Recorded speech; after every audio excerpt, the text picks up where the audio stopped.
because we're here defending our civil liberties and our own freedom, and they're trying to take it away from us. It's a slippery slope.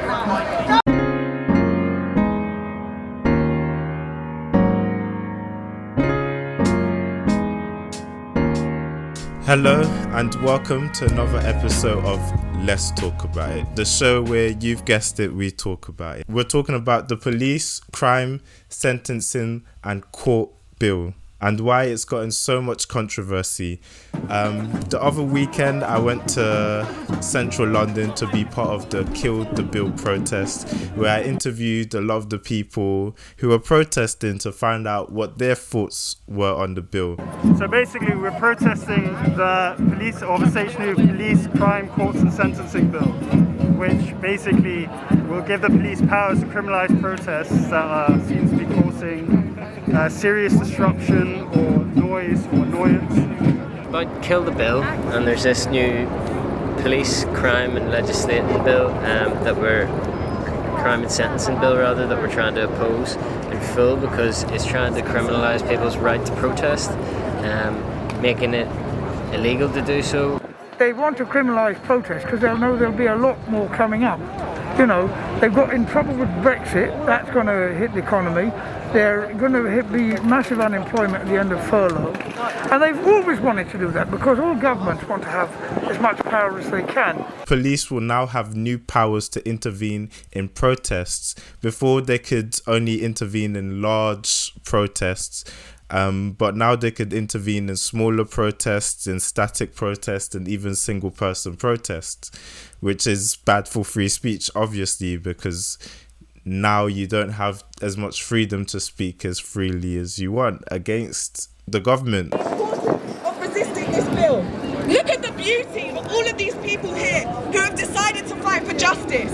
This is what they're trying to take away from us. And we must stand firm and stand strong. So as I said earlier, open your ears and take these messages back home to the people who do not believe these things.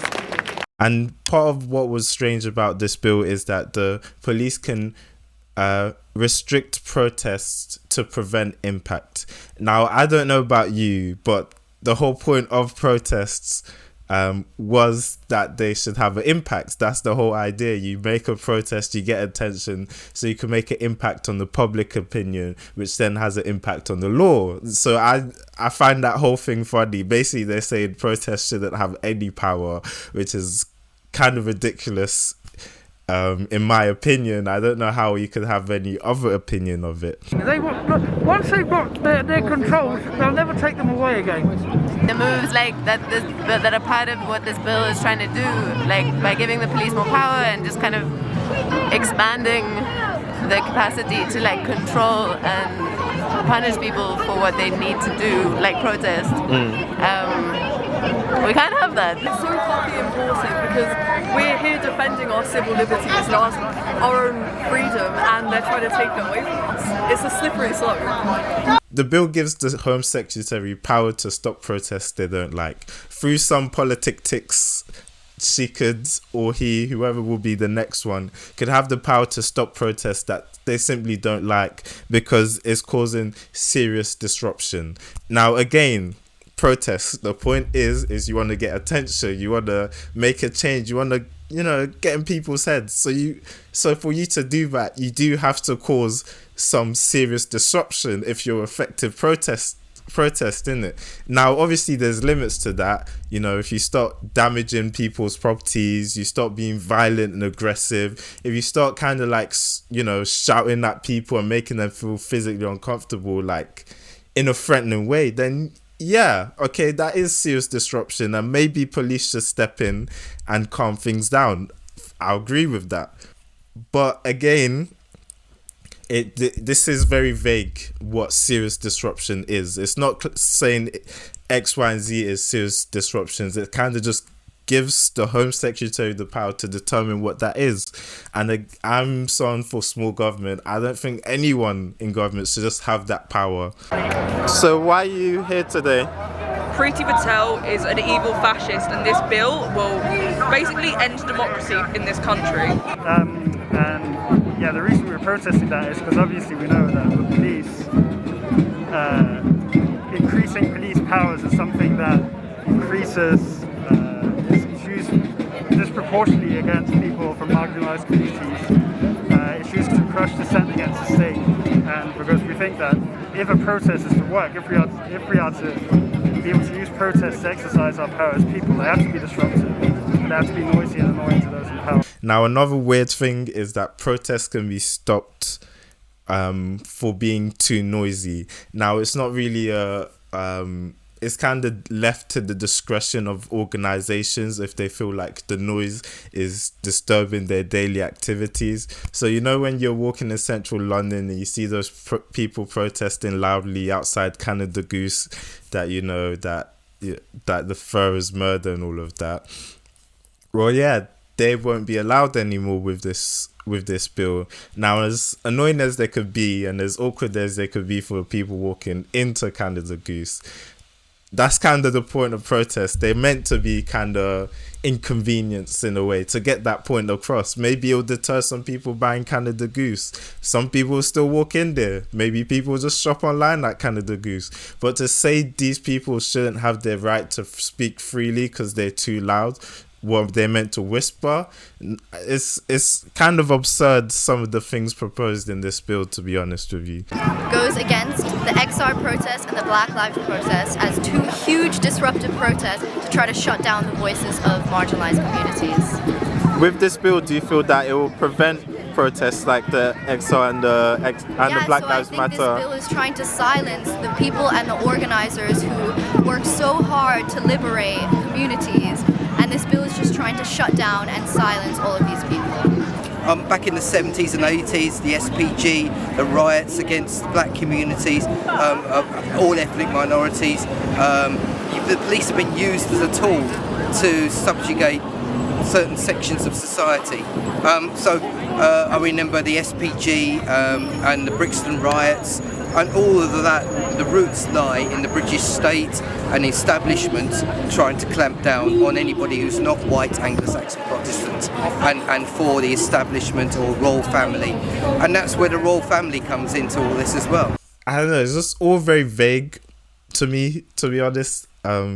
Just kind of, when things are vague like that, it just kind of gives the government powers, you know, to just do things that they shouldn't really be allowed to do. And then another thing they've added to this bill is that you could see 10 years for damaging statues. Now, if you've had debates with me before about the statues things being destroyed, yes, I believe that that you shouldn't destroy statues, okay? I think there's a historical relevance to them, and I've had debates with people. If you want them down, I think we should do it through a proper means kind of thing, not actually just destroy it and graffiti it. But I don't think you should be seeing 10 years in prison for it. But this is the maximum. Doesn't mean that you spray a penis on Winston Churchill's forehead, you get 10 years in prison, but it is a bit harsh to extend it to 10 years. Give people large sentences for damaging things like statues, like we have Churchill beside us here, and they want people to be able to face 10 years in jail for damaging a statue like they did in Bristol, but we think that's a ridiculous thing whenever people doing much worse crimes than damaging statues are getting way less time, you know. Why are you here today? Because the new police and crime bill that's being brought in is basically an infringement on our civil liberties, basic human rights, and it's the start of them bringing in a proto-fascist government. It's a great thing.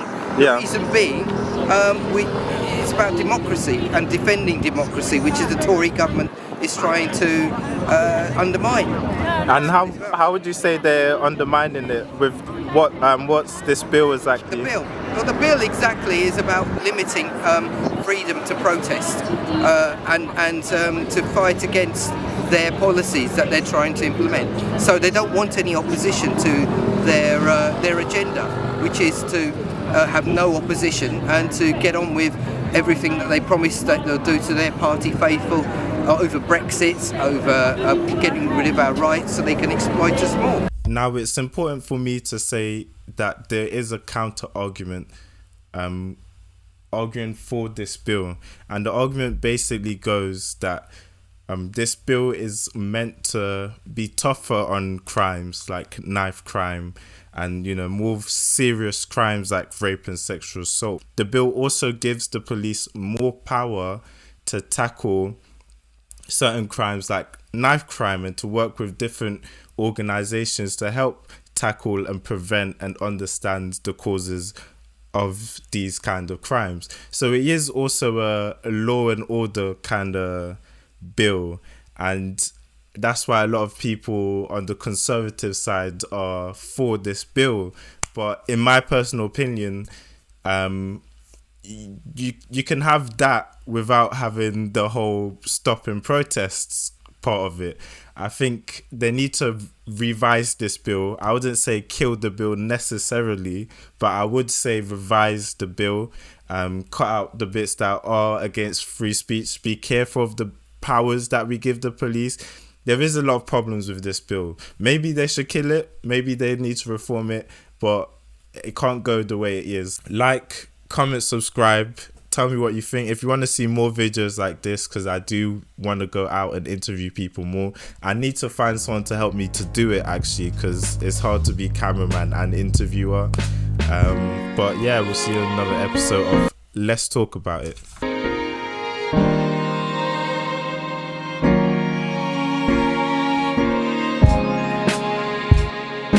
Always question authority, kill the bill.